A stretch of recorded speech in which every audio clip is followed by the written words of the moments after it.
All right, so assalamu alaikum wa rahmatullahi wa barakatuh. Bismillah ar-Rahman ar-Rahim. So we're today going to continue the other part of the evolution of Muslim thinking, and we're going to cover and continue covering the other references that a faqih considers in issuing a fatwa or in order to consider a new legislature, which is ijtihad.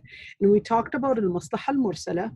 And we said that when we're talking about al-maslaha al-mursala, we're looking at a different way of looking at the texts, where they're considering by looking at and looking through the light and in the lens of maqasid al-sharia, which are the general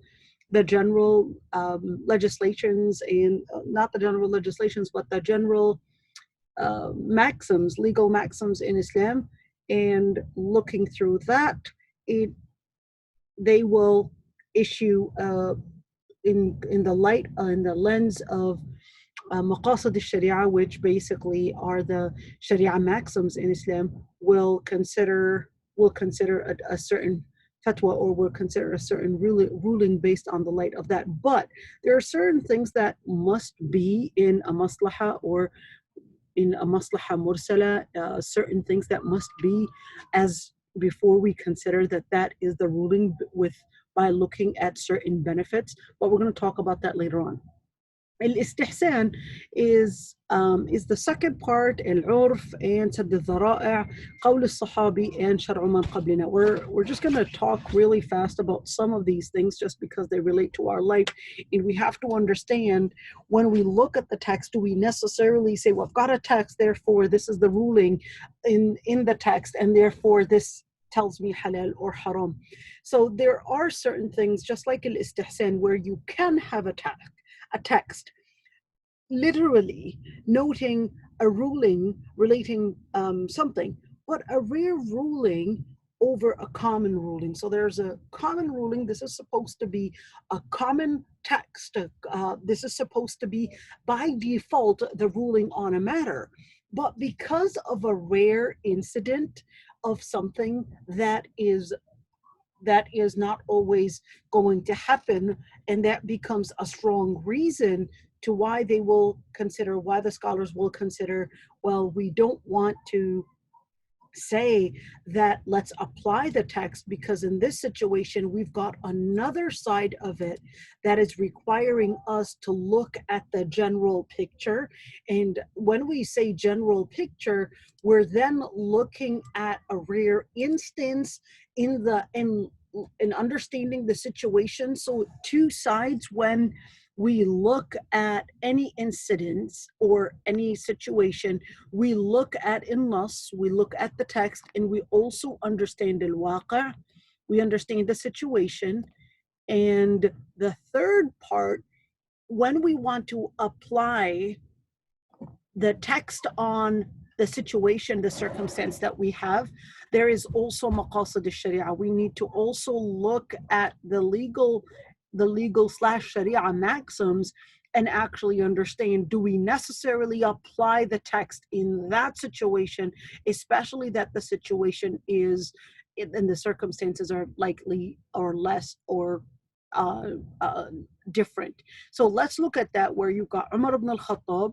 He didn't enforce the had and the penalty of stealing, even though the nas is clearly there. The text was clearly saying that if somebody steals, well, we know that there is what the punishment is.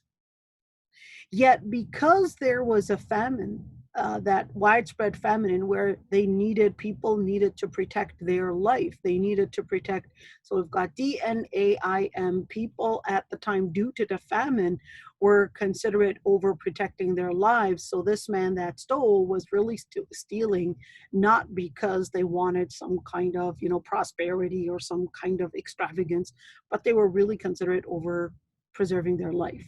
So in that situation, Umar ibn al-Khattab, by looking at the waqi', by looking at the circumstance, looking at the situation, did not apply the text, because in the lens of maqasid al-sharia, in the lens of the maqasid al-sharia, which are the sharia maxims, DNAIM, that's why he basically said, well, we're not going to apply the text right now because istihsanan, because of that situation that is making us interpret the situation. By looking at the situation, this is helping us reinterpret the text for that particular situation. But you want to remember that when we're scrutinizing other texts, and this is not based on personal opinion, but we're actually using maqasid al-sharia, we're actually using the sharia maxims, and in through that lens we're looking at the situation to issue a final fatwa. Let's give another part, which is when a woman, she needs to see a doctor, she needs to see an OB, she's getting a baby, or she's probably getting some kind of infection, and she clearly needs to see a doctor. The female doctor is not present, and there's only a male doctor. Well, she needs to see that doctor, because if right now she does not see a doctor, the baby can die, something can happen to the baby. We do have a text that tells us that no man is supposed to be seeing a woman's aura. We know that part. But we're looking at the situation, we're looking at the circumstance, in the light of the Sharia maxims, is telling us, well, we need to protect this woman and the baby's life. So we will then consider istihsanan, we will then look at the text in the lens of maqasid al-sharia and the circumstance, and say, well, right now this woman can uncover in front of this male doctor because we need to preserve the baby's life. Now, maslaha al-mursala is slightly different, because with maslaha al-mursala, you're considering a certain benefit or interest. The benefit here is really referred to the benefit maqasid al-sharia. So it's not a personal benefit. We're not here talking about a benefit where I want to go through interest just to buy and consider a benefit, which is I need a home. All right, or I need a house, I need a nicer house, I need that. This is not the maslaha that we're talking about. The maslaha that we're talking about is the maslaha that relates to maqasid al-sharia. So for example, let's look at Abu Bakr as-Siddiq. He compiled the scattered records of the Quran in a single volume, and also waged a war on those that refused to pay zakah, even though, generally speaking, it wasn't done by the Prophet ﷺ, even though he was able to do it. The Prophet ﷺ was able to get the Sahaba and say, hey, let's combine the different records and the different documents that we had put out and laid out for the Quran, and let's put them all together. He didn't do that. But Abu Bakr as-Siddiq looked at the benefit in down the road, and what that might lead to, or the good thing that it might lead to, and that's why he did something even though the Prophet ﷺ himself did not actually do. But here's one thing: when we want to speak about maslaha, there are many conditions, and as what makes a maslaha, what makes a benefit, and who regards the benefit. Number one, it should not contradict the text. All right, should not contradict the text. This is a little different than istihsan, or actually very different. It is to preserve the principles of Sharia. So the whole issue is really to preserve the principles of Sharia, i.e., which are remember the acronym that we were always using, which is DNAIM. Remember that part. To preserve the deen, the nas, the aql, the ird, the man. That you should memorize like your own name. Gotta always keep that in your life every single day. Just remember, deen, nafs, aql, ird, man, always. All right. And the other part is that it does not contradict an unchangeable ruling in Islam. What we mean by unchangeable ruling, which in Arabic we call them thawabit, meaning they don't change. They're absolute rulings. You can't change them due to a circumstance. And it does not contradict a more considerable benefit. So if we're looking at, for example, the nafs we consider that over the money. So we might pay more, for example, to preserve somebody's life. We might consider somebody's life over over the money and etc. It is a real needed benefit that Sharia considers, not a personal desire. Right. So we're here considering the real Sharia part, and it's not somebody's benefit in where it's making them feel that life is easier or any or somehow making their life feel better, different, and or even say, well, it takes off the stress off of me, and it makes me feel better because I'm going through some stress because I lost my mother or whatever it is. This is a personal issue that we don't consider maslaha mursala because you happen to feel some stress and then say, well, let's issue a fatwa, and because there needs to be a maslaha, there's that benefit that relates to me. And it's a public interest and not an individual need. So it has to be a public interest and not an individual need where it's just one person that relates to. So who's the person that looks in regards that benefit? It's really a person that is specialized in fiqh. He's the one that will look into these references and look and consider these established considerations, and then we'll say, well, based on this consideration, here's how we're going to understand the text and interpret the text or apply the text on the situation that we're in. The other part, which is al-urf. Now, culture, this is a very, what is the word that I could use? The most commonly misunderstood issue, I would say, because many times people would consider that culture is anti-Islam, or that culture and religion are two paradox. They're not actually in paradox. They're not, they're not against each other, because urf in general is to actually be something that is valued and something that is considered, because that makes the summary of people's experiences throughout the different times. And there's the geographical part, there's the economical part, there are a number of different issues that accumulated to have that particular group of people feel that this, based on our experience, served our relationship and the dynamics of our economy, social relations, the geographical area that might actually play a major role. So many different items can result and can be those different dynamics that can create a certain culture amongst a group of people. So in Islam, culture is not to be disregarded just because it's culture. In fact, religion or Islam itself considers culture as a reference we go back to.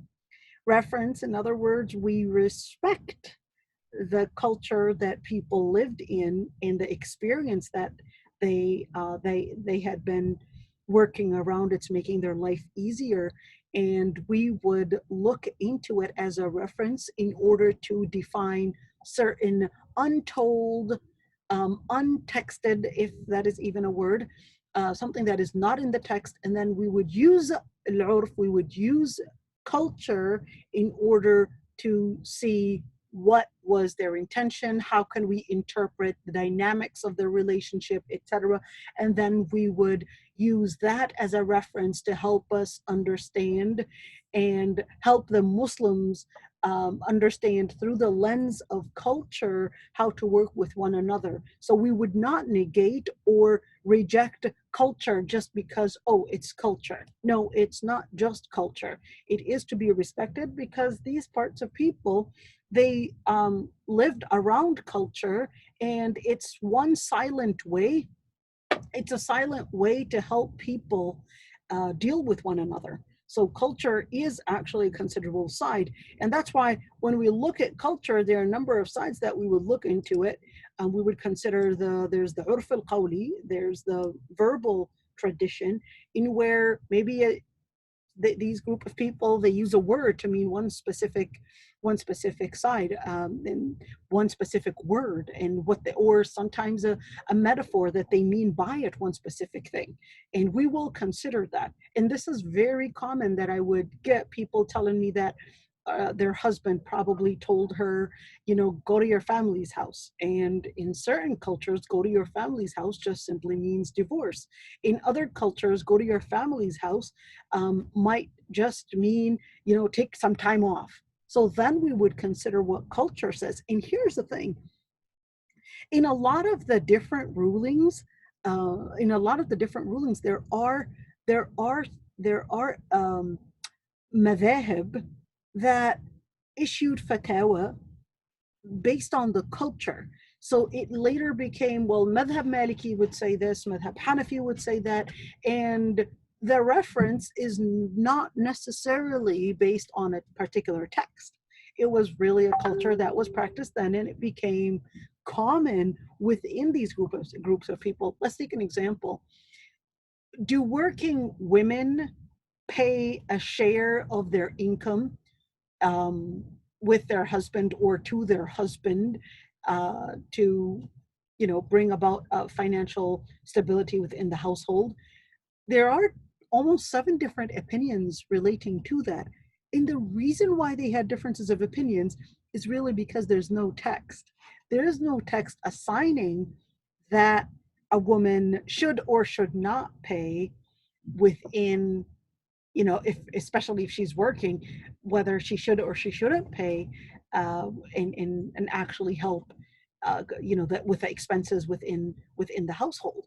And that's why you had all these different opinions. It was really because there was a certain practical tradition that people in certain places, they were governed by it, so they considered that as an evidence, or that as within that area, and then we would consider that culture, and then it becomes noted down in that madhab.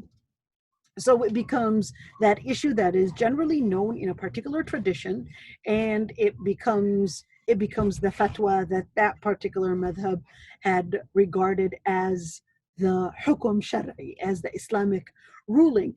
Now, one thing is that there are certain practices in certain countries or amongst certain people, that have certain backgrounds. Now, these certain practices, we don't negate everything. And especially when we're talking about marriage, this appears in marriage and also the fiqh of transactions. The fiqh of transactions and marriage is probably the most area, or the most 2 chapters that would always consider urf as a reference to go back to. So because as women we more deal with marriage and divorce, a lot of the different sisters would come to me and say, what does Islam say about that particular part? And I would say, well, there is no text to what it says to that particular part. We would go back to the urf.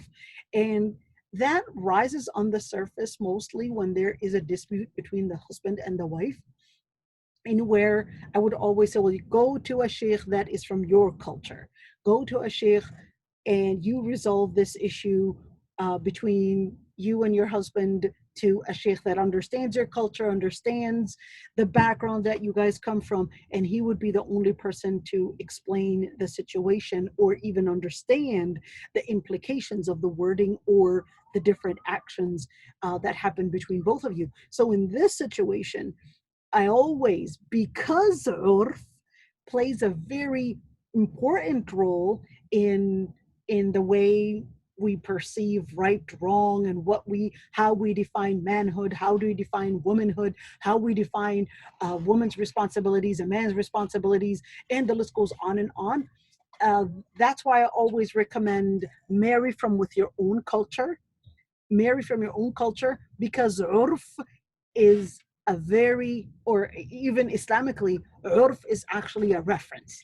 Urf is a reference, and if you married somebody that is from a different culture, you actually are speaking about a totally different reference, and this can become a clash. Same thing if I were to not only speak about people from different cultures, but that is also the same when we're talking about if we have a different reference we go back to, then definitely the clash is going to be a result.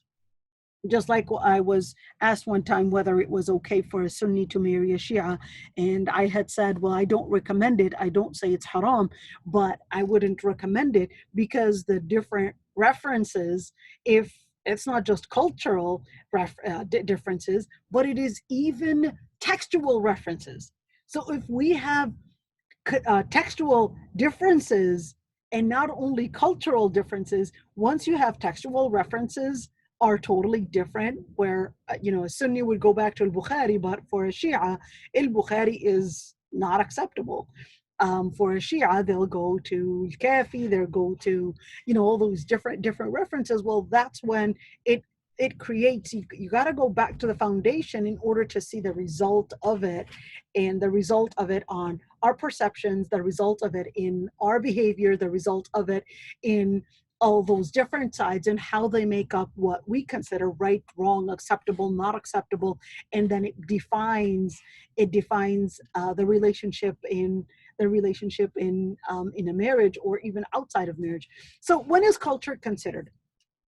Culture would be considered when are only to be considered if they do not contradict the text of the Quran and Sunnah. So if I have a particular text in the Quran or Sunnah, authentic Sunnah, then culture, we would not go back to it, and culture is not above the Quran and Sunnah, because in general, considering tradition or culture over the words of Allah subhanahu wa ta'ala and the Sunnah is actually jahiliyyah. And here's a very common thing that people ask. Well, here in the US, polygamy, for example, or polygamy is considered as illegal. So does that mean because it's illegal here in the US that it would, because we're supposed to respect the law of the land that we're living in, does that mean we would change the ruling of Islam and say, well, it's haram because we're supposed to respect the ruling and the laws of the land, and actually say that it's haram, and in that situation do ta'til and not apply the text? This, unfortunately, is a very common misunderstanding. The rule itself will still be valid. With what rule? That polygamy, which is marrying more than one wife, is actually considered halal. The situation and the circumstance that we're living in, where the law of the land is that it is illegal, it does not change the text. It doesn't change the text. It is illegal, but it will still be halal. It will always be halal, because this is قطعي الثبوت, قطعي الدلالة. This is something that is unchangeable within the text. You can't change it. You can't change it not to say maslaha mursalan. You can't change the rule. The rule is going to remain there. The rule of it being halal is going to be there regardless of the culture. Culture can mean a written culture like a constitution, or it can be a culture, an untold culture, but it is a practice known to being acceptable or not acceptable amongst a group of people.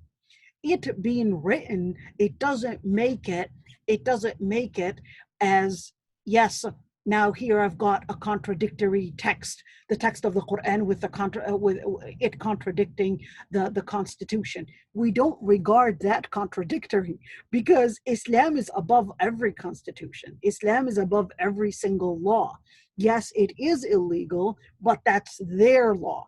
This, I've got a text in the Quran that's telling me that this is permissible.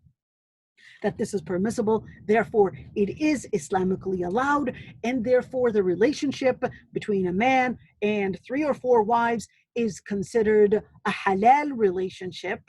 Although, yes, it is illegal. Yes, women should find ways to protect their rights in a legal way, especially during the time of fasad al-dhimam, during the time where many times people will not be pious to consider the rulings of Allah subhanahu wa ta'ala. But it's really important to mention that we cannot say that, yes, the text says so, but because we have to respect the rule of the land, let's stop and do ta'til for this side of Islam. This is jahiliyyah, straightforward jahiliyyah, and a total misunderstanding of the text. And it is so sad to even see da'iyas or acclaimed da'iyas to issue fatwa such as that when there is no usul. And that's why when we're speaking, this is what we're studying right now, is actually right now called Usool al-Fiqh. When people lack, even if it's a da'iyah, lack the fiqh, ma'rifat al-usul, and knowing the usul, you will see those common slips that will go totally in total contradiction with Islam. Now there's the other part, which is blocking the means of evil. Sadd al-dhara'a. Sadd al-dhara'a, it's some scholars said that it was like 2/3 of the Sharia.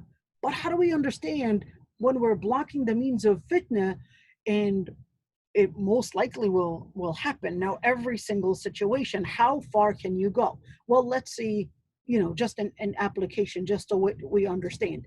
When we look at Sadd al-dhara'a, look at women when in Saudi Arabia there were laws that were issued and fatwa that women were not supposed to be driving cars. And they depended on Sadd al-dhara'a. It went that far and said, well, to block the means of evil, women going out, whatever the reason, all these different things that they had said, to block the means of evil, therefore women, it's haram for women to drive. All right. Now the other part, which is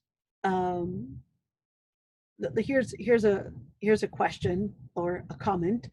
Somebody said, because we reside in a culture where polygamy is illegal, should imams, Muslim leadership speak out against polygamy within the American Muslim community as a constitution illegality, not as an Islamic ruling, discourage polygamy rather than speak against it?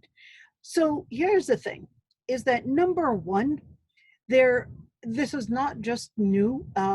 I love the quote, or I loved what you had said, to discourage polygamy in order to, let me say, in order to somehow, be on the side or in parallel with the law, it actually has a number of things. Number one is that the situation in Islam regarded it as permissible because of the different inclinations that people have, and it can solve a lot of different problems. And it's more of a smaller group that will make you benefit and make use of that. But there are some scholars that did not recommend polygamy, and especially in the 6th or 7th year Hijrah, and they regarded that it was because of fasad al-dhimam, a different perspective. They said it was because people were not at the piety level of the Sahaba and the Tabi'een, and that they were they're likely to commit aggression and actually and commit injustices, because the ayat were actually saying that if you fear that you won't be just, then marry one. When do you say if you fear you won't be just? When there's a higher chance of becoming unjust or committing injustices. So they said, well, here we're more likely to commit these injustices, and that was something that was told to the Sahaba, that they are more likely to commit injustices in a polygamous marriage.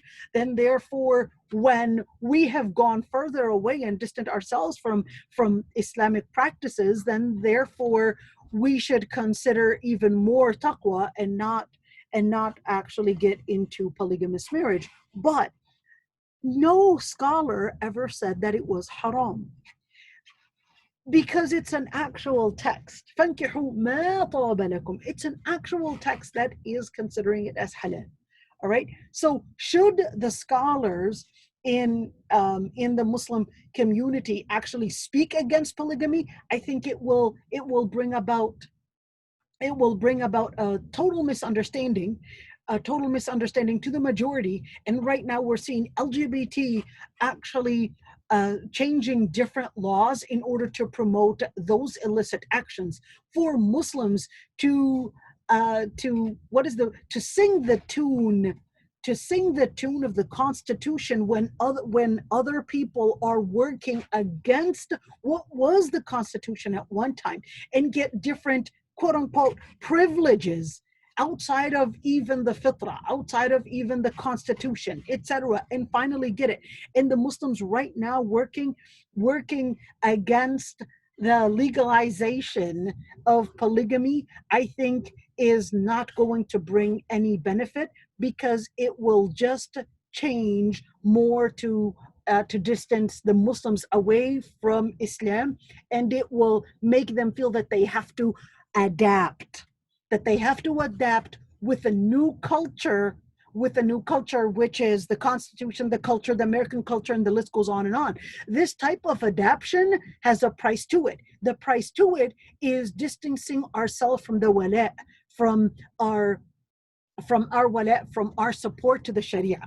And that's the dangerous part about it. So it's not that people are actually going in huge numbers going for polygamy. What I fear of when we're speaking against it, or if we are to speak against it, what I fear of is that people will adapt to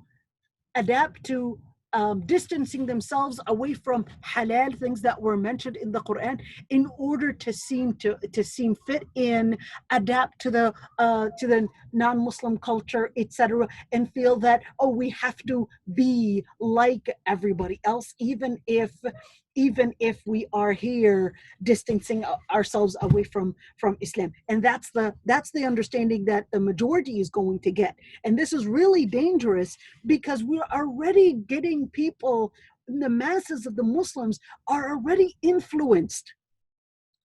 so influenced, indoctrinated with the liberal lifestyle, and that liberal lifestyle is right now becoming a problem. Our problem is not with polygamy. Our problem is with the liberal indoctrination.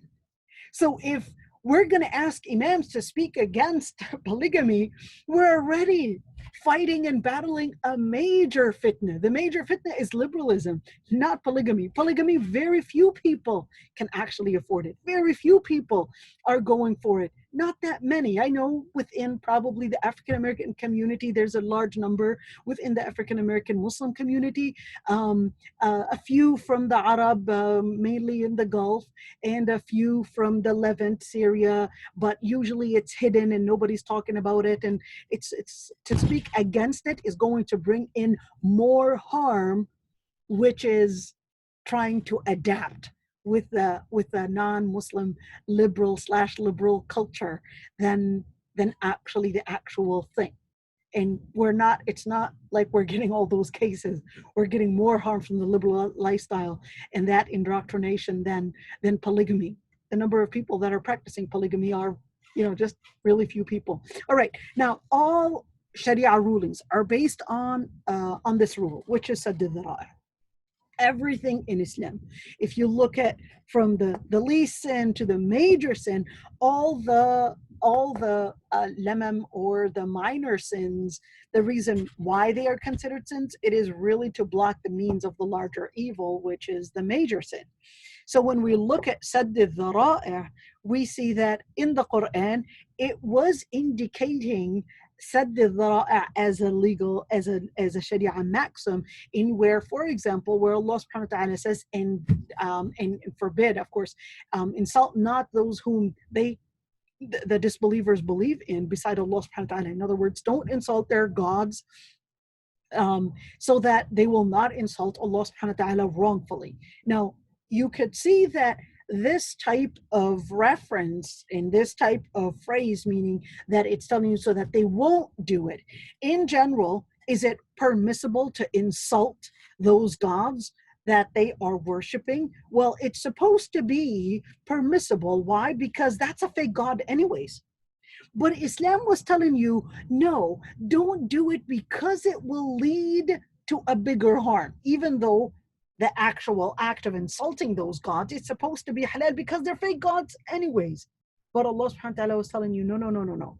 Don't do it, not because of the actual thing, but because of the result that it, or the consequence that it might lead to. Well, that's not only in that, but that's the same thing where the Prophet ﷺ also the Prophet also said about the munafiqeen. He knew their names, he knew who was causing all the trouble, and he knew who was causing the division. But the Prophet ﷺ just said, I was worried that people were going to say, Muhammadun yaqtul ashabah, that people were going to misunderstand, and the vast majority of the people out there are going to think that Muhammad ﷺ is killing his own companions. And then people are going to be afraid to enter the religion. So that's the same thing, and we're considering in the long run, and the outcomes of a certain behavior is part of understanding the ruling, and that you can't separate the consequence from the actual part. And that's exactly what ISIS did. What ISIS did is because they lacked fiqh, they didn't understand that you can't just look at the text without looking at the result of the text. So extremism is really when you just look at the text and without looking at the outcomes and the consequences and how to apply in nas ala al-waqi', how to apply the text on the situation, the circumstances that we are living in. And number three, in the lens of maqasid al-Sharia, in the lens of the Sharia maxims. So when we look at a wrong understanding, most extremism happens really because people are not understanding how text is applied on the circumstance or the situation, and how we have to also look at the consequences of different things.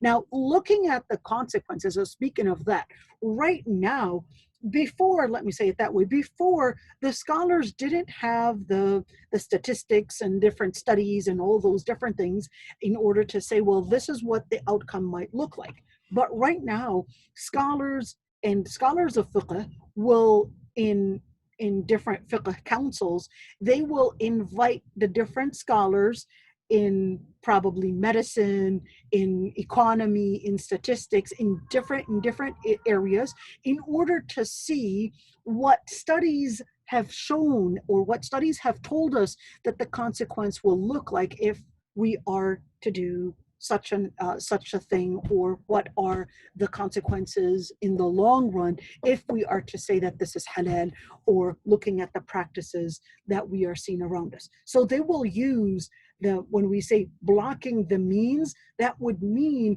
that in the long run, we will use those tests to see in the long run what have studies shown that if we are to do this, what is likely to happen.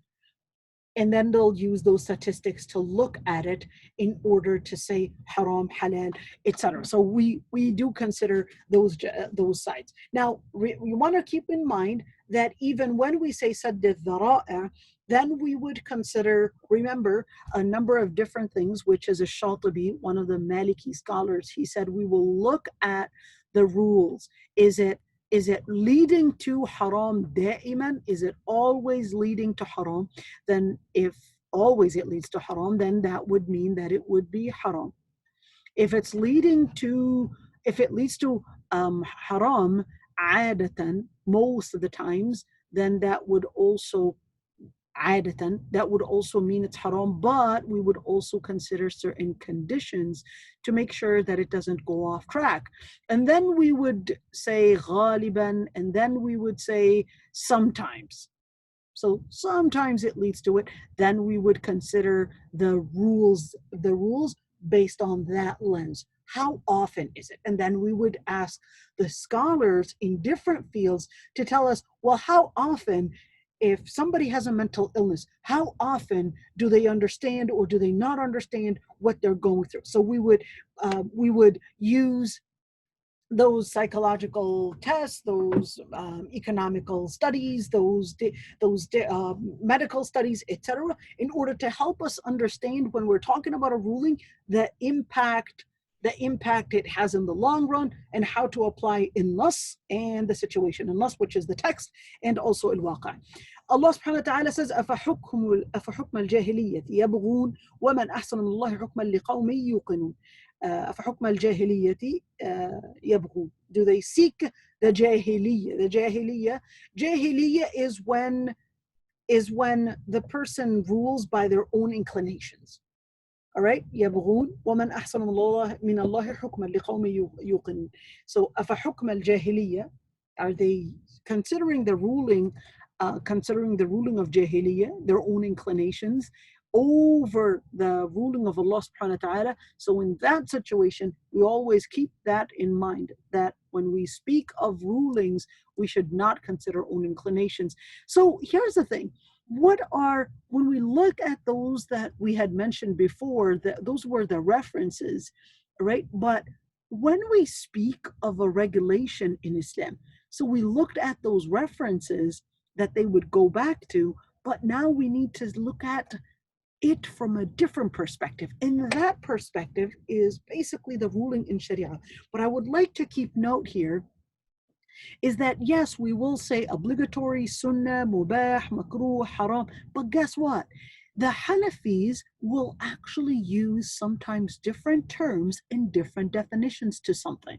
So when we look at obligatory, fard or wajib, for the Hanafi, they'll use a different term and they'll even have a different definition. Well, why have a different definition? So they'll say, well, it's a text ordering, and one is rewarded for doing something, and a person is at sin for leaving it. Okay, so obligatory, fard or wajib, the text is giving you an order. It's telling you that you will be rewarded for doing, and you will be at sin for leaving. So what does that mean? So for the Jumhur, majority of scholars, all right, the majority of scholars, they'll say it's the same thing. Fard is the same thing as wajib. It's the same word, all right? But for Hanafi, they will say no, it's not the same thing. Fard, the 5 daily prayers, but wajib is like Salat al-Witr.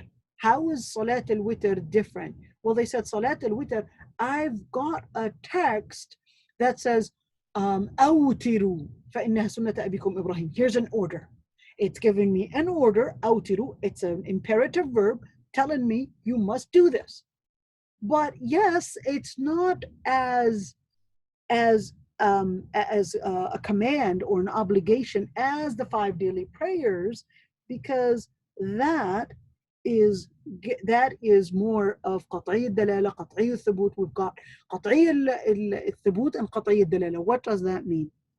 All right, we're going to look at what is called thubut and dalala.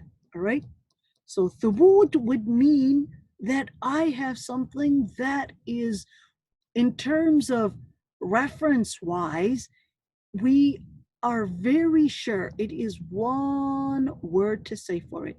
قطعي الثبوت. It is very authentic. All right, absolutely authentic from a source wise. Dalala would mean the connotation, or not connotation, but the interpretation. Like when we look at those words, is the phrase an absolute word where it cannot get more than one meaning, or is that word tahtamil, meaning there is a possibility that it can have other meanings. It can have other meanings. It can have other interpretations. There's no way that you cannot interpret it. Or if it's قطعي الدلالة, if it's قطعي, you've got two things. Let's do this. All right. You've got الثبوت, meaning the reference wise, and you also have الدلالة. The dalala itself, meaning the word itself, it can have one absolute meaning. You can't say that you can have a different interpretation. That's قطعي الدلالة. It says khamr is haram. Clearly, it's not talking about any kind of a grape juice or any kind of a pop or any kind of a Coke. It's actually talking about khamr, which is that particular matter. But if it's ظني الدلالة, meaning that the meaning itself can have multiple interpretations, multiple meanings. One word can have multiple meanings, and where scholars will have different opinions on whether it means that or it means this. All right, so in that situation where it's not only the meaning, but it can also mean, are we looking at the reference itself? And it is absolutely telling me as an order that there is no other reference to change the amount of obligation on it. What does that mean? So then I would have in the text something that is going to be a qarina. What is a qarina? A qarina is another part of the phrase that is, let's give an example. It makes it easier for us to understand. Look at Surah Al-Jumu'ah. So Surah Al-Jumu'ah was telling us, فَإِذَا قُضِيَتِ الصَّلَاةُ فَانْتَشِرُوا فِي الْأَرْضِ. If the prayer had been completed, فَانْتَشِرُوا فِي الْأَرْضِ, then spread about in the land in order to seek businesses, to work, etc. But here's the question. فَانْتَشِرُوا فِي الْأَرْضِ. Does that make going out after prayer to go and work and go to your business, does that make it obligatory? No. Why? Because generally speaking, there is another part of the story, which is that فَانْتَشِرُوا فِي الْأَرْضِ, working in business in itself is mubah. All right? That's in itself is halal. All right? So the ayah saying فَانْتَشِرُوا فِي الْأَرْضِ, it doesn't make that imperative verb intashiru, it does not make it obligatory. All right? Now let's move on.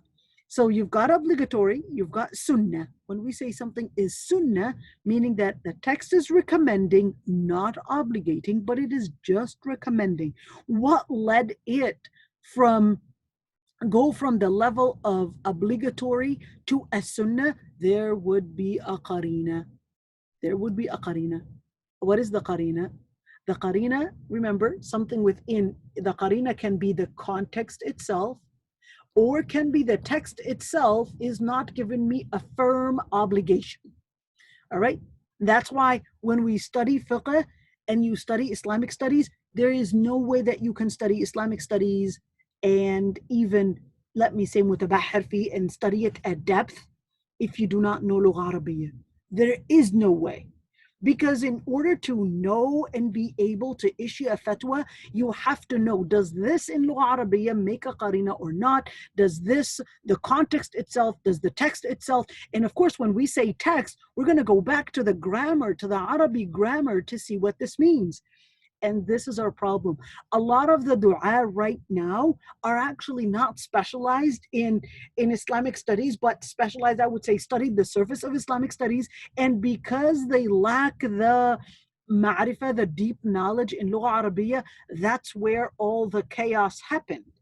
The chaos happened because a large number of them studied Islamic studies and read it in English and studied it in English, and then it ends up getting into that misinterpretation, getting into that misunderstanding because Lugha Arabiya itself, عجمة اللسان. Because of Lugha Arabiya itself, that brings in a dakhan. What is a dakhan? A dakhan means murky, but here a dakhan means that murkiness, that murky understanding in understanding Islam, and that gets things a lot of times lost. And this is what's causing a lot of the fatwa that we're getting right now in dua, misrepresenting Islam. All right, so now we look at the sunnah. When we say something is a sunnah, we look at the text itself. Is it recommending? Is it obligating? What is it doing? And then we would say, if this is a sunnah, then the person is rewarded for doing it and not sinned for leaving, unless the person is actually denying. So this is wrong right there. Unless the person is denying that this is a sunnah. But when we're looking at denying a sunnah or mocking a sunnah, that is if it was proven to actually have an authentic resource. So if somebody, for example, were to mock, wearing a beard, all right? And we know that we've got a hadith that speak about the beard, that speak about it as a sunnah, that the Prophet ﷺ had talked about it, that this is part of the sunnah. This can be at the level of kufr because you're mocking something the Prophet ﷺ praised. This would be at the level of kufr. But if, let's say, somebody said, well, I don't believe that people should use siwak and let them use toothbrushes because the siwak is a very primitive way of doing the teeth and all the plaque is going inside this oud al-arak, inside this arak branch, and it's going to just accumulate inside and it's disgusting. All right, let's say somebody said that. It won't lead to kufr because what they considered that was primitive, although they didn't mock the fact that it was something that was practiced by the Prophet ﷺ, but they just probably considered, well, I've got a better way, which is the toothbrush, and you can wash it and you can make, put all that toothpaste with mint flavor and it's giving you a good breath, etc. All right, that is not mocking the sunnah, but it is on the borderline. It is on the borderline, and in that situation, that borderline can actually lead the person and may lead the person to mocking other parts of the sunnah without them realizing. Because if you're, and what Allah subhanahu wa ta'ala says, وَمَن يُعَظِّمْ شَعَائِرَ اللَّهِ فَإِنَّهَا مِن تَقْوَى الْقُلُوبِ. Whoever honors the rituals of Allah subhanahu wa ta'ala, it is an indication, and it indicates the taqwa in the taqwa, the piety in people's hearts. So when we look at the situation right now where people are trying to fit in a liberal culture and an American, whatever you want to call it, and all the secular lifestyle, and trying to get away and trying to change Islam in order to fit in, this is really a reflection of the diseases in the heart that is actually in the ummah. It's like Allah subhanahu wa ta'ala, Allah subhanahu wa ta'ala sent you the best of the culture. So here, when we look at sunnah, it's really important to consider and remember that there's a sunnah mu'akkada and sunnah ghayr mu'akkada. The difference is that we have something that the Prophet ﷺ did and barely left, and something the Prophet ﷺ barely did, but he did do it at times. So we've got sunnah mu'akkada, just like siwak. The Prophet ﷺ was doing it, he was seen, and he did recommend it, and it becomes, he barely left it, and he was constantly doing it. In fact, he said in the hadith, لولا أن أشق على أمتي لأمرتهم بالسواك عند كل صلاة. If only I didn't want to burden the Muslim ummah, the nation, I would have ordered them to use siwak after every salah. دبر كل صلاة, after every salah. غير مؤكدة, or even غير مؤكدة, we're talking about غير مؤكدة, meaning that the Prophet ﷺ didn't always do it, just like the sunnah before Salat al-Asr. Before Salat al-Asr, there's the other part which is mubah, right? Meaning the text is giving you the option. Yesterday I was asked a question about polygamy or polygyny, which is marrying a second wife, and somebody said, well, my father doesn't want me to get married, but I want to get married, and he's insisting that I don't. And I said, although yes, it is permissible, and even getting married to a second wife, yes, the ayah says فَانْكِحُوا مَا طَابَ, meaning marry the women that you desire. Okay, so clearly it doesn't necessarily put a condition that there has to be the wife being ill or barren or etc. It didn't put a condition. And here it says مَا طَابَ. It just left it very very open like that. Then therefore it is halal, but not every halal means go do it. Because halal, you would have to study the circumstance, you would have to study the situation that is surrounding that particular situation, and then you would say, well, is it best for me to do, or is it not best for me to do? All right, so not because something is mubah, it doesn't mean go do it. You would have to go look further and remember to use your wisdom. And using the wisdom means understanding the consequence of such an action, or even the decision, the consequence of that decision, and how it might lead to negative or positive results. And that's wisdom. So there's also the part which is makruh. So the text, what we mean by text is not an SMS, but what we mean by text is basically Quran and Sunnah. It is disliking. It's disliking, meaning it's considering that, no, don't do it. But it didn't give an imperative like haram, and it said, don't do it. All right. And that's why for the Hanafi, they would say, well, there's makruh tanzih and there's makruh tahrim. Makruh tahrim, like it's makruh, it's disliked, but it is closer to haram than halal.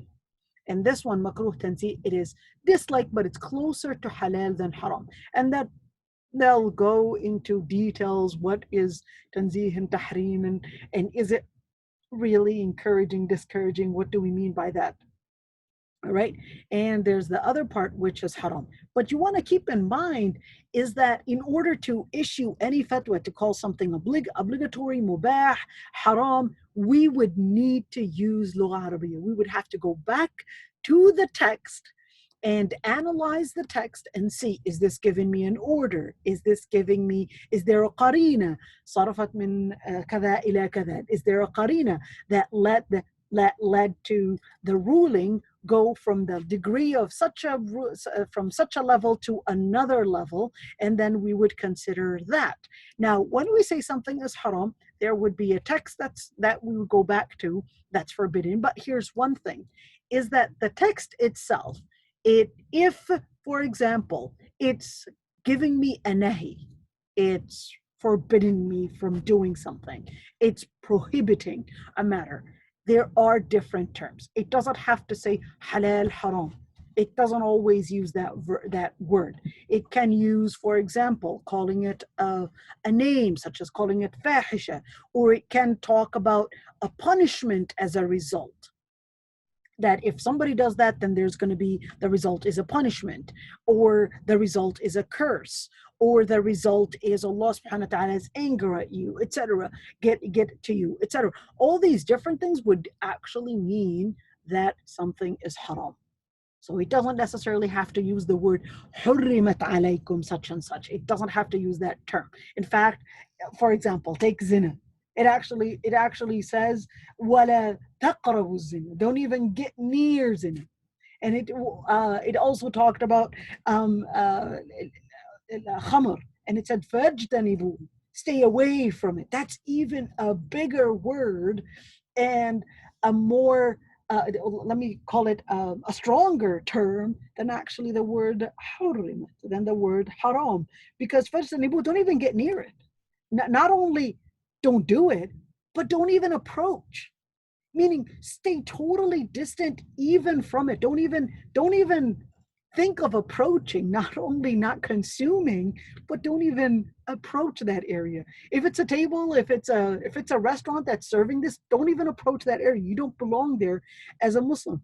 All right. So it is 6:04 right now, and next week we'll be talking about, well, how was fiqh formed? Now here goes the butter, because when we're talking about how it's formed, then we're going to get into speaking about the different eras and what led to our era today. And we're going to talk about during the time of the Prophet ﷺ, were there differences of opinions? And of course, the most important question is, well, if they've got all these references and they've got all these dawabit, all these regulations in issuing a fatwa, why would they go in differences of opinions? Well, in order to answer that one, were there differences of opinions during the time of the Prophet ﷺ? How did the Prophet ﷺ resolve it? Did the Prophet ﷺ necessarily consider that every single difference of opinion is a way to division, a way to disunity? Or did he look at it from a different perspective and allow it or not? We'll also talk about the different eras and the different times, and how looking at the text can be studied differently, and how later that resulted into a major clash. We'll also be talking about that, inshallah, and we'll talk about the story of fiqh and how it began And we'll also talk about my favorite part. This is my favorite part, the madhahib. I hope we have time next week, but we'll be talking about those different sides. So if there are any questions before um, I end, go ahead. Allah barik fiki wa iyyakum wa iyyakum. We will be putting this up, inshallah. Finally, I've got a YouTube channel, so I got that fixed. And I was able to figure it out. So we'll be putting this on YouTube, inshallah. And please subscribe. That way it'll allow us to make live on YouTube, inshallah. All right. Assalamu alaikum wa rahmatullahi wa barakatuh. If anybody has any questions, I'd be happy to answer them. So whether on Facebook or whether in person. Well, alhamdulillah, I guess the lecture was clear. I hope it wasn't complicated. I know these matters can sometimes be hard to focus on, and especially if you're doing something online, sometimes you just, you want the person to be in front of you in order to do that visual communication, especially for those visuals, to do the visual communication. So we just try using PowerPoint, and hopefully that will fill the gap of that person to person, actual communication that we could use. But khair, inshallah, hopefully this pandemic will go away, and hopefully inshallah things will go good. And jazakumullah khairan, everybody, and assalamu alaikum wa rahmatullahi wa barakatuh.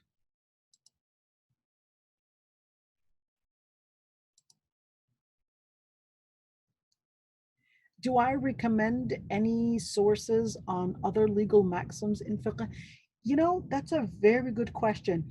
There is, it depends on if you want it in Arabic or in English. I will be bringing that book up, inshallah, because I do know that if you read Arabic, there are a number of books on maqasid al-Sharia. I will bring those next week, and I'll give you the links to some of those books if you read in Arabic.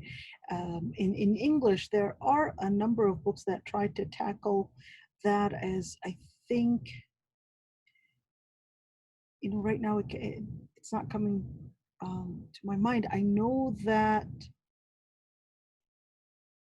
Dr. Hatim al-Hajj translated some books relating to that. I know that for sure. He actually translated some books, and I do know that one of the most important books was actually written by an Indian scholar. I'll have to go back to those to those books and actually give you a whole list of them, especially if you speak in Arabic. They're quite hard to read, but I think you'll love them. You'll love them, inshallah. All right. Assalamu alaikum wa rahmatullah.